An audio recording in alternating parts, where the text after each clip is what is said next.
शेतकरी मित्रांनो, पिकाचे अधिकाधिक उत्पन्न वाढवण्यासाठी तुम्ही देखील अधिक खर्च करून खतांचे नियोजन करताय, परंतु पाहिजे तसा परिणाम मिळत नाहीये, बरोबर ना? एवढा खर्च करून देखील जर उत्पन्न का मिळत नाहीये किंवा का वाढत नाही याचा कधी तुम्ही विचार केला आहे का?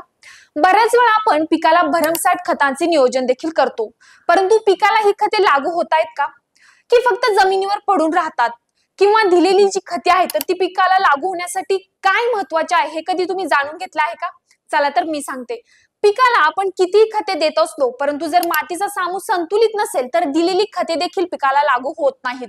आपली जमीन कोणत्या प्रकारची आहे, त्या जमिनीचा सामू किती आहे, या सगळ्या गोष्टी विचारात घेऊन आधी मातीचा सामू संतुलित करून घेणं गरजेचं आहे. मातीचा सामू संतुलित असेल तरच पिकाला दिलेली जी खते आहेत तर ती लागू होतात. तसेच मातीचा सामू संतुलित असल्याने पिकाची जी मुळी आहेत जास्त क्रियाशील राहून अन्नद्रव्ये ग्रहण करते. यासाठीच आपण सामू संतुलित ठेवणं अत्यंत गरजेचं आहे. धन्यवाद.